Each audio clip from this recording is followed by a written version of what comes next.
ጽላቴ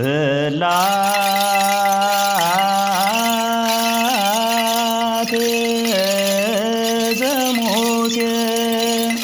በስመ አብ ወወልድ ወመንፈስ ቅዱስ አሃዱ አምላክ ዘለዓለም ሥላሴ ትፍርህዎ ሚኬ እንከ እስመ አልቦ ክዱን ዘኢይትከሰት ወአልቦ ህቡእ ዘኢይትዐወቅ እምበኣር ዘይቕላዕ ክዱን ዘይፍለጥ ድማ ህቡእ የልቦን እሞ ኣይትፍርሕዎም። ክቡራንን ክቡራትን ኣብ ውሽጢ ዓድና ኣብ ትግራይን ኢሉ እውን ኣብ ሙሉእ ኢትዮጵያን ከምኡ ከዓ ድማ ኣብ ዝተፈላለዩ ኩርናዓት ዓለም እትርከቡ ህዝቢ እግዚኣብሔር ብምልእኹም ልዕሊ ኩሉን ቅድሚ ኩሉን ስለ ኩሉ ነገር ንኣምላኽና ክነመስግኖ ይግባእ እዩ እሞ በዚ መልክዕ እዚዩ ክንራኸብ እዚ ሓፂር መልእኽቲ እዚዩ መግለፂ እዚዩ ናባኻትኩም ከቕርብ ንስኻትኩም እውን ክትሰምዑ ከምዚ ዘዳለወና ናይ ኣቦታትና ኣምላኽ ልኡል እግዚኣብሔር ክብርን ምስጋናን ንዕኡ ይኹን። ብምቕፃል እዚ ሓፂር መብራህርሂ ወይ መግለፂ ንምሃብ ቅድሚኹም ክቐርብ ከለኹ እንሆ መጀመርያ ብዛዕባ ዝስምዐንን ዝተሰምዐንን ክገልጽ ይፈቱ። ኩልኹም ከም ትፈልጥዎ መንበርና መንበረ ሰላማ ኦርቶዶክስ ተዋህዶ ቤተ ክርስቲያን ትግራይ ካብ ብፁዕ ወቅዱስ ኣቡነ ሰላማ ጀሚሩ ኢሉ እውን ቅድሚኡ እውን እንትኾነ ብሕጊ ልቡናን ድሓር ከዓ ድማ ንሽሕ ዓመት ገደማ ብሕጊ ኦሪት እናተመርሐ ዝመፀ መንበረ ጽዮን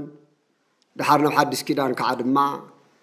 መንበረ ባኮስ ክንብሎ ንኽእል ታው ቀፂሉ እውን መንበረ ብፁዕ ቅዱስ ኣቦና ኣቡነ ሰላማ ኣብ ትግራይ ኣብ ምድሪ ኣክሱም ምድሪ ኣጋዚ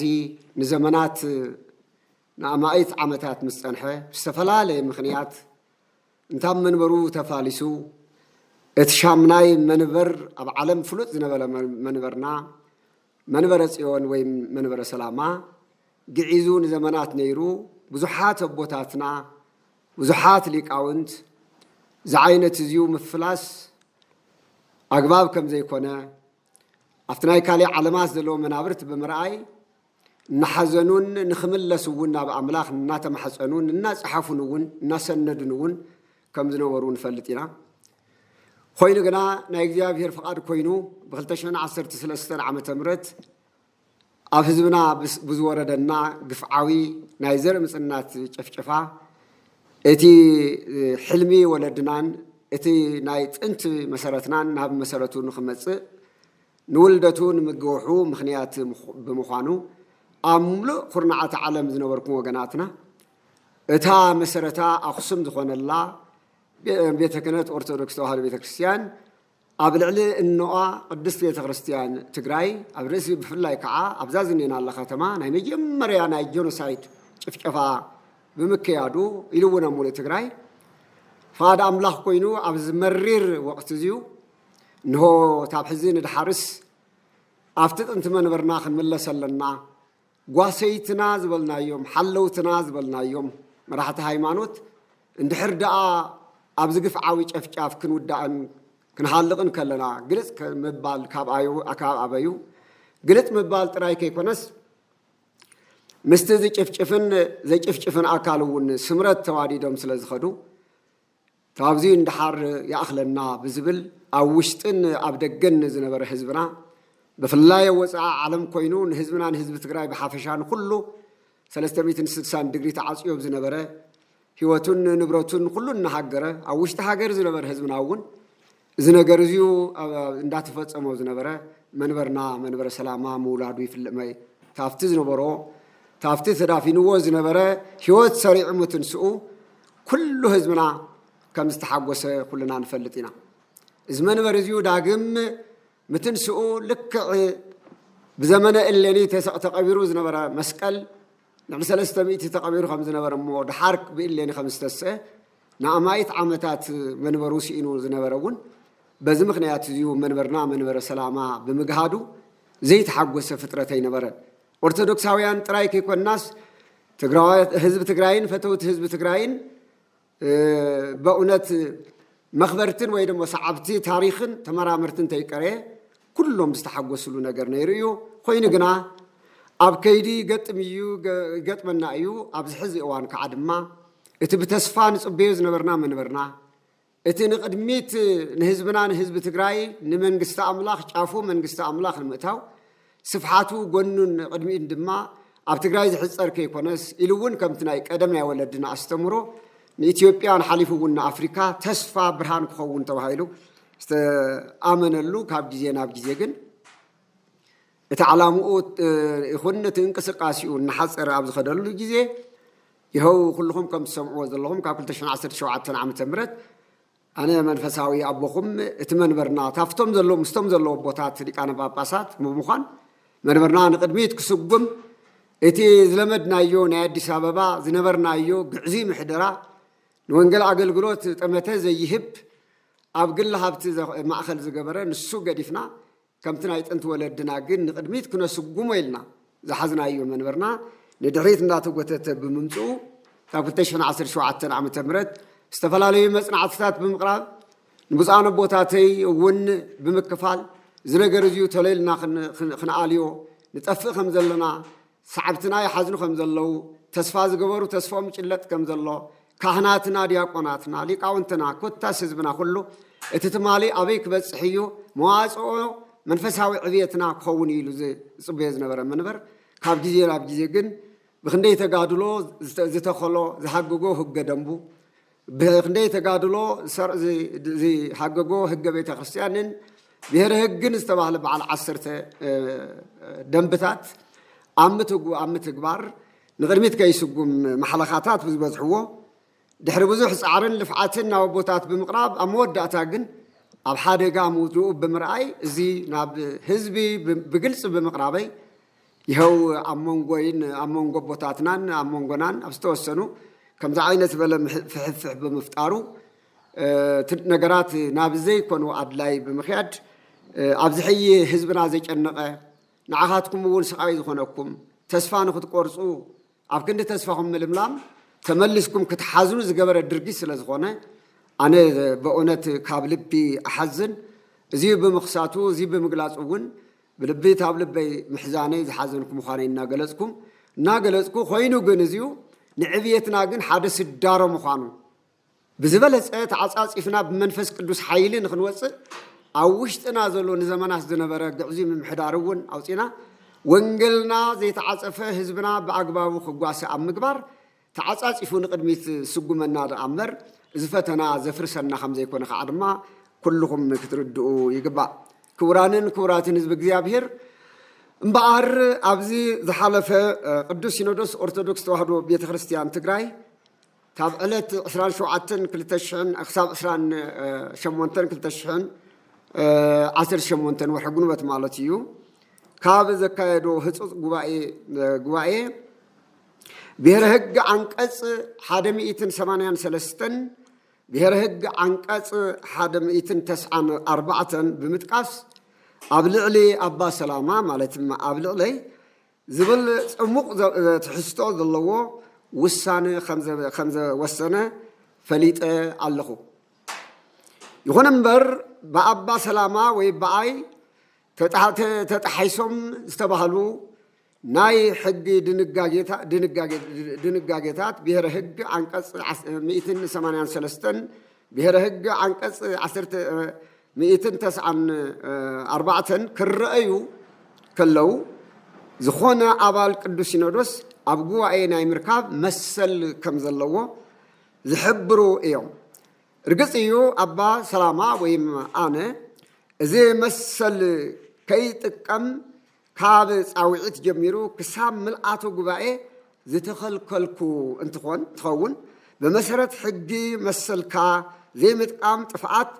ኣይኮነን ኣይሕትትን እውን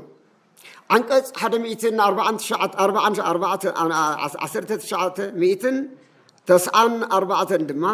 ብዛዕባ ምሕላው ክብርን ልዕልናን ቅዱስ ሲኖዶስ ዝሕብር ኮይኑ ናይዚ አንቀጽ ምንጩ ድማ አንቀጽ 40 تشعتن نؤس قصري وينؤس عنقص 14 مسحق بيت كريستيان عنقص 34 تامرا نباب ايو كم ابا سلاما دما كبرن لعلنان قدس سينودوس تحيسو تباهيله زقرب لي زرزر كسي يخون ذهب كو انصراوي مكلاخلي مرداتا كمون اب قدمي زتسمعه مرداتا ويون تصاريو زقرب وسان حساب يلن زي مسل زي جن زي التحاس مسرتاوي مسل አባላት ቅዱስ ሲኖዶስ እዩ በመኻኑ ድማ ቅዱስ ሲኖዶስ ካብ 17 ሳብ 28 09/2018 ዓመተ ምህረት ዝነበረ ጉባኤ ብዛዕባ አባ ሰላማ ብዛዕባይ ጥራሕ ዝዘተን መኻኑ አፍቲ ቃለ ጉባኤ ቅድሚ ውሳነ ዘሎ ዝርዝር ሐሳብን ካብቲ ምንባብ ሰሚዖም ብፁዓን አቦታት ብምቅዋም ብቃሎም ካብ ዝሃብዎ ሐሳብ በቀሊሉ ምርዳ ይካአል እዩ ነገር ግን ጉዳይ አባ ሰላማ ወይ ጉዳዬ ንኽኽወል ወይ ንኽርሳዕ ብዘኽእል አግባብ አብ አጀንዳ ዘይነበረ ነጥቢ አጀንዳ ዘይነበረ ነጥቢ በመጽሐፍ ውጽኢት አባ ሰላማ ዝመስል ቃለ ጉባኤ ተጻሒፉን ዘይፈረሙ አቦታቱን በኻልእ ሰብ ተፈሪሙሎም ቃለ ጉባኤውን ኣብ ማሕበራዊ ሚድያ ውዒሉ ኣሎ እዚ ዝሕዝንን ዝሕፍርን ፍጻሜ ድማ እዩ እምበኣር ኣብ ልዕሊ አቡነ ሰላማ ወይም ኣብ ልዕለይ ዝተመሓለፈ ውሳነ ብመነፅር ብሔረ ሕግ ዓንቀጽ 199 ክርአ ከሎ ብዘየለን ብዘይወፀን ኣብ ሕጊ ስነ ምግባር ዘይተፈጸመን እዩ ኣብ ዓንቀጽ 190 ምስ ሕጊ ቤተ ክርስቲያን ዓንቀጽ 38 ንኡስ ቁፅሪ ዓንቀጽ ንኡስ 6 ከምዚ ተጻሒፉ ዝርከብ አግባብነት ብዘለዎ ሕጊ መሰረት ንኽሲ ምኽንያት ዝኾነ በባህሪው በምስጢሩን ንዕጹውን ዝረአ ዝኾነ አባል ቅዱስ ሲኖዶስ በሃይማኖት ይኹን በቀኖና ቤተ ክርስቲያን እንተ ተኸሲሱ ሚዛናዊ ኣብ ዝኾነ ጊዜ እቲ ክሲ ብዝርዝር ክንገሮን ብጽሑፍ ክወሃቦን ኣብ ቅድሚ ቅዱስ ሲኖዶስ ቀሪቡ ድማ መልሲ ናይ መሃብን አንጻራዊ ዝኾነ መረዳእታ ናይ ምቕራብን ዘይጥሓስ መሰል ኣለዎ ይብል ምስ አንቀጽ 39 ንኡስ አንቀጽ 7 ጣምራ ንባብ ተገናዚቡ እንትርአ ሕግን አሰራራሕን ቅዱስ ሲኖዶስ ዘይተኸተለ ስለ ዝኾነ بحق بيت كريستيان عنقص 11 نص عنقص 1 ውጽኢት የብሉን ማለት ድማ ተፈጻምነት ዘይብሉ ውሳኔ እዩ እቲ ዝተመሓለፈ ስለዚህ በቶም ዝተጠቀሱ ነጥብታት መሰረት ቅዱስ ሲኖዶስ ኣብ ልዕሊ አባ ሰላማ ኣብ ልዕሊ ዝወሰነሙ ውሳኔ ንሕገ ቤተ ክርስቲያን ፍጹም ዝቃረንን ውጽኢት አልቦን ስለዝኾነ ቅዱስ ሲኖዶስ በመሰረት ብሔረ ሕግ አንቀጽ 102 ንኡስ አንቀጽ 2 ምስ ሕግ ቤተ ክርስቲያን አንቀጽ 37 ንኡስ አንቀጽ 20 ጣምራ ንባብ ዝወሰነው ውሳኔ ዳግም ርእዩ ውሳኔኡ ክኽለስ ይግባእ በማለት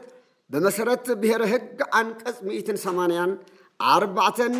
ምስ አንቀጽ 49 ንኡስ አንቀጽ 13 ጣምራ ንባብ ሲኖዶሳዊ ሞሽን ወይ ድማ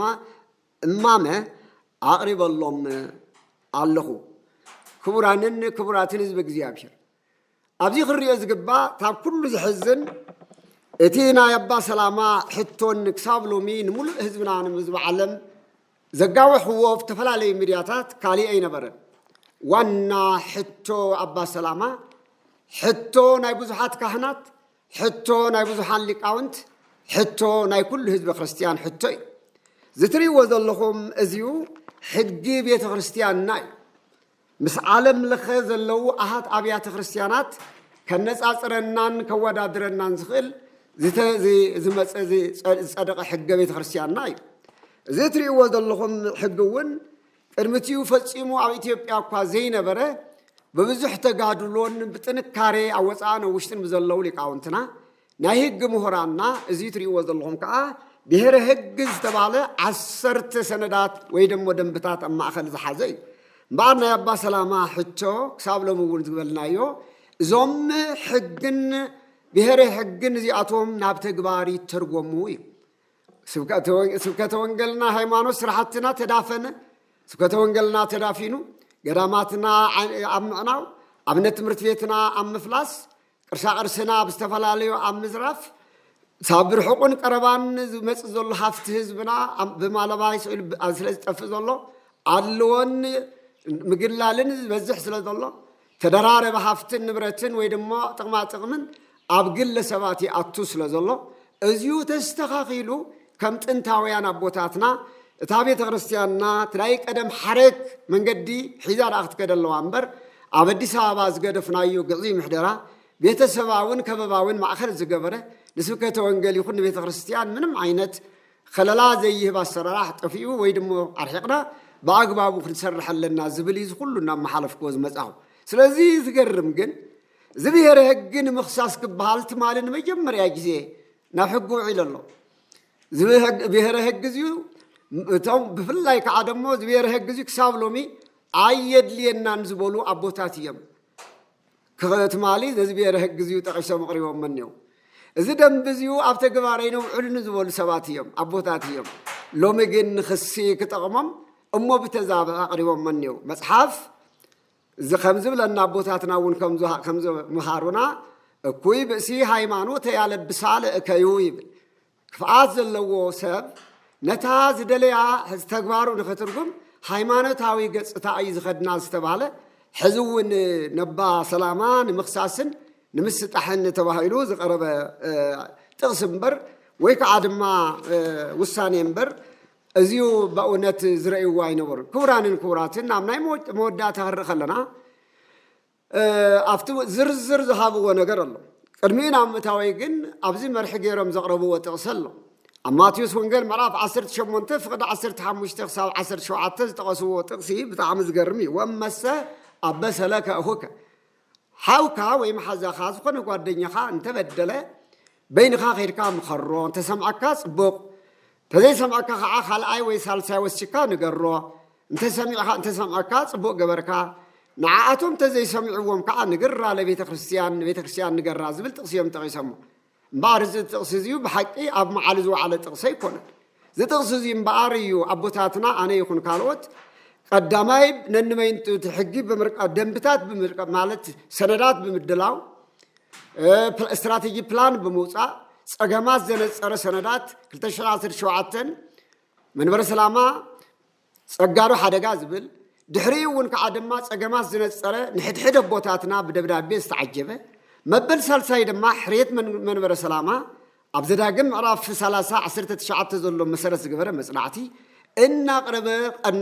أنيحو أمود داتاجن سمعي بمسأني أنا يكون مساعد الله لك أو أنت بيتخرجان سمعتي بما وين فسمت صرح سمعتي بمسأنا دعاء نبيت كريستيان وين علم أجا وإحنا أمبر نعناز مثل تقصي أي نبر يكون مو أفتز تصحفه أسري حدا أبها ترى أسر ذهب ونجر الله أمن قوب أبالك عليك أنا بأباساتن مثل أبلي أنا بأباسات مثل لاي ناي مفتار نزيد ما حدا جزيه أب سلستة استمعلو حدا جزيه أب ناي محبر قدوسان سانت أمور جنزب استقبلي أمزبل كم سبب سواقري وملو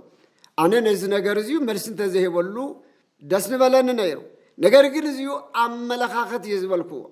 مخناتو بتجبار الرأس الله تجباري أفتى كوتس جبر ودما بفصم عينت حد باباس وي كل ما أزر أخموهم نعم محبر قدوسان نسان تاجنزب يقبل إزبل كوت غير ما يقرأون ወይም ኣብዚኣቶም ከንተ ዓይነት ምፍለላ ኣየቕሪቡ እዚዩ አሊጌሽን ወይ ክሱ ካብ ቦታት ናይ መጽኢ ተባሂሉ ዘይሕሎ ነገር እዩ ኣብ ቁጽሪ ለ ዘቕረብዎ ኣብ መንጎ ኣመራራሕ ስራሕ ፈጸምትን መንበረ ሰላማ ሰናይ ምሕደራ ንኸይህሉ እቲ መንበር ንኽፈርስ ምንቅስቓሶም ይብል እዚ የሪኻ ህዝበይ ናብ ዓዲ ቅድሚ ምእታወይ መከራ ፀጊበ ቅድሚ ዓዲ ምእታወይ ነዚ መንበር እዚዩ ክንደይ ዝኣክል ከም ዝደምኹ ኣይተስተውዕሉ ዶ ንምዃኑ ኣባ ሰላማስ ነዚ መንበር እዚዩ ከፍርስ እዩ ኢልካ ምውፃእ እንታይ ዓይነት ኣተሓሳሰብ ይኾን ስለዚ እዚዩ ሕዚ እውን ብዙሕ ክብሎ ኣይክእልን እንታይ ኣነ ግን መንበርና ይጽናዕ መንበርና ይቐጽል መንበርና መንበር ይኹን መንበርና መንበር ሓቂ መንበር ፍትሒ መንበር ጽድቂ መንበር ግፉዓት ይኹን ፍትሒ ርትዕን ዘንግስ ይኹን ዝብል ቅዋም ዘለን እንዳእምበር ምስ ፀረ መንበር ዝቆሙ ከም ዘይኾኑ ኩልኻ ክትርድአለ ይፈቱ ኣብ መበል ኣብ ሳላሳይ ሓመርዋሃ ኣብ መንጎ ኣህጉረ ስብከትን ስብከት ምንባብ ሓድነት ከይህሉ ይብሉ ኣለዉ ኣየናይ ሃገረ ስብከት እንታይ ዓይነት እስከ ተገይሩ ኣየናይ ሃገረ ስብከት እዩ እዚ እውን ፍረ ዘይብሉ ማይ ዘይቋፅር ምዃኑ ትረድእዎ ኣመውን ኣብ መንጎ ናይ ኣብነት መምህራንን በብደረጅኡ ዘለዉ ኣመራራሕ ቤተ ክህነትን ፍልሊ ንምፍጣር ይብል ኣሎ ኣበየናይ መን ምስ መን ንኣብነት መምህራን ኣብ ትግራይ ዘለኹም ኣቦታተይ ምስኻ ኣብ መንጎኹም ናብ መንጎ ዝፈጠርኩልኩም ነገር እንተልዩ ተስእሞ መስክሩ ኣብ ትግራይ ዘለኹም ካህናት ኣብ ትግራይ ዘለኹም ሰባክያነ ወንጌል ኣበየናይ ይኹን ፈላለየኩም ይኾን በጃኹም ነዚ ዝገብሮ ነገር ተልዩ እውን ማዓድን ወይ ድማ ንገሩን እዚ ግን ፍጹም ዘየለ ሕዚ እውን ትኾነ ተስሓሓተ ግንዛቤ እዩ ኣብ ናይ ራብዓይ ወይ ሓምሻይ ኣብረ ድማ መንጎ ካህናትን ምእመናንን ምትእምማን ክጠፍእ ክብርን ተሰማዓነትን ቤተ ክርስቲያን ቤተ ክህነት ክጠፍእ ዝብልዎ ቃል ኣሎ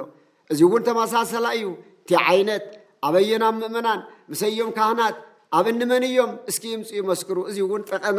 ክንብሎ ዝኽእል ኣሰራርሓ እዩ መወዳእታ ሰላይ ኣብ ሰድማ ናይ ሃይማኖት ህፀፅ ዘለዎም ኣካላት ተሰማዓነት ክረኽቡ ንምግባር እምነትን ስርዓት ኦርቶዶክስ ተዋህዶ ቤተ ክርስቲያን ናብ ፈተና ከእትዉ ምግባሮም ይብል እግዚአብሔር ሪኢኹም እንመን እዮም ዞም ናይ ኣጽራር ቤተ ክርስቲያን በበየናይ መልክዕ እዩ እዚ እውን ትማሊ ማሕበረ ቅዱሳን ነብል ኣባ ሰላማ ንዕስራን ገለን ዓመታት ዝጥቅኖ ዝነበረ ጠቐነ ዳእምበር ከምኡ ዝበለ ነገር ከምዘየለ ክትርድኡ ይግባእ ኣብ ሼኽ ርኢ ከለና ምእመናንን ካህናትን ብምግጫው ምእመናን ቤተ ክርስቲያን ዝህብዎ ውህብቶ ብምዕፃው ኣብ ቤተ ክርስቲያን ኢኮኖሚያዊ ፀገም ንኽፍጠር ብምግባር ካህናትን መገልገልትን ምብታን ብምብታን ቤተ ክርስቲያን ብዘይ ካህናት ንኽትነብር ምግባር ንኽትገብር ምኽንያት ኮይኖም ይብል ብጣዕሚ ዝገርም እዩ ኣበየና እዩ ነገር እዚዩ ምእመናንን ካህናትን ኣበዮም ተጋጭዎም በየናይ አንደበተይ ብፍኖተ ብርሃን ሚድያ ኔትወርክ ብዝሕለፍክዎ ብዝተፈላለዩ ሚድያታት ብዝሕለፍክዎ ኣየናይ ቋንቋ እዩ ኣየናይ ኣሊጌሽን ኣየናይ ጽንዓት እስኪ ይቕረብ ስለዚ ነዚ እዩ ሲኖዶስና እውን ሕግና እውን ሓደ ሰብ እንድሕር ደኣ ኣባል ቅዱስ ሲኖዶስ ክኽሰስ ከሎ ተኸሰሰሉ ክሲ ብዝርዝር ብሓደ ተባሂሉ ክሳዕ መወዳእታ ይወሃቦ እሞ ብድሕሪኡ ድማ ቀሪቡ ኣብ ሲኖዶስ መልሲ ይህብ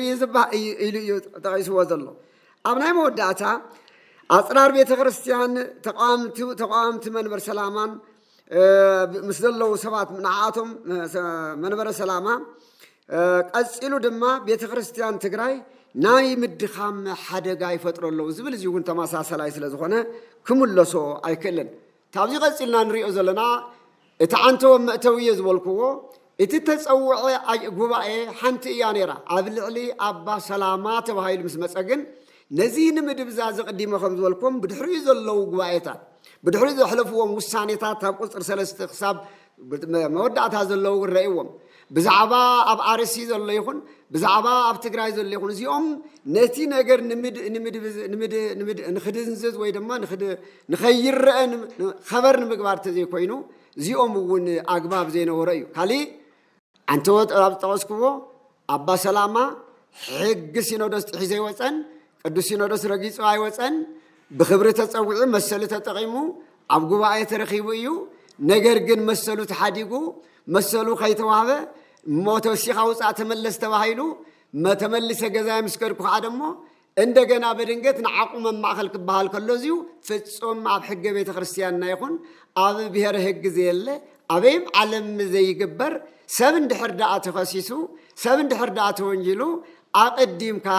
زرزرهبكا نجيركا سندهبكا أصنعها نزي معلتي يقرأوا مرسحاب دعي بهالمبر أما أخل السبق إمكا زعينة يستجبره أبوتات وجهنا وستند اللهم كتردوا وتصفى جبر حزون تمالي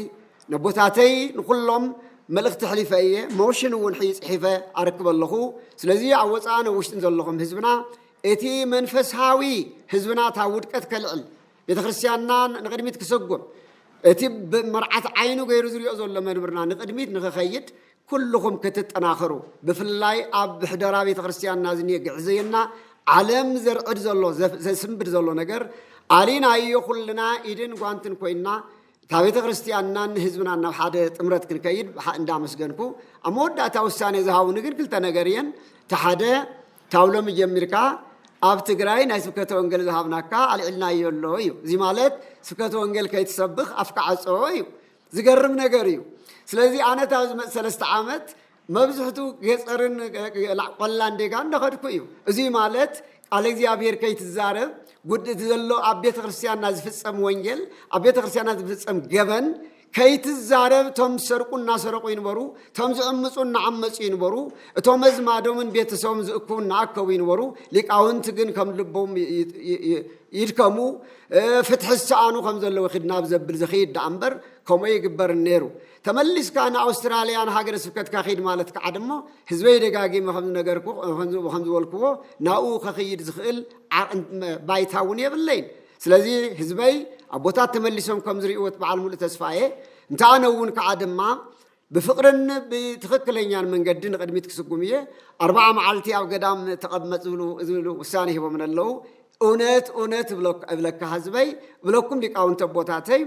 تنزقربون بعقبابو خوينن انتزر كبانيرن 4 معلتي ترايكونن ملو هوتيون أطفين تترخيبه حزون صباحنكو بزرزر انتحريه ومني هوتي ملوون بنسها أطفين انتحر ترخيبه قدام أو قدام يكنبر دلو مخانئي نقرقن ازيو استباهاله نهزبين نابكالي دايفرت المقبار دا أمبر نعايز ملكت نقر سلازي الله نعاتهم وون ذا شوعات معالت صباح سنة حدا شوعات معالت أوجم الله أمه بس أنا بوتات كلاتهم أنا وون حاويسو ذا شوعات معالت زيا ناولبون كلنا ناولبنا تملسنا نخري أمه حقنا ما أخل غيرنا تملسنا نعيون تجيبه إن تزول وزرزر مسجني كلنا اللي هم لي أنا ونساتهم متأكدنا فيت كفلنا أبحاده وإننا تماويتنا نسرنا نخنوس أنا دما مسوعتين أقرب لهم الله ني شوعت معلت صلوت حياتهم مس أملاكهم تنابيهم ناب سلام كرمس زامت سوعتين زي أقرب الله سلزي أبزي أخل الناس نبرنا جزء كبرنا مسجانا أن أملاكنا يكون حدر حزبي كي تدناجس زيز نبرأيو نتحقق زيو بهالزلو نسرتنا أيو نتحقق فنان تزي خون خبتاتنا نايخلن سلزي كلكم ناب حدا نسمر نبيتك زي أبهرنا نقلقل أبعدنا زني حزق عوقته بتعمل أتقاميو سلزي كم تمالي زخونا نجار كي مسألنا أجات أمس لز بس أنا أي زارو زلو خمبر بس ساعات زي كلنا حمد تخدينا وجه تخدينا حمد ننجر جرولو داقم تقرأي كي تدمين أو زي أبهر نسألي اللي جزيد أمبر بس ساعات زي 50 ولا لوجنا ينبرنمو نزيون كابلبي يزحزن زي أبهر كعدم مدمنا خوينات كم زقفلنا بعلم الأمنتية سبحات لك زي أبهر بسماءات وسلام بمدر سلام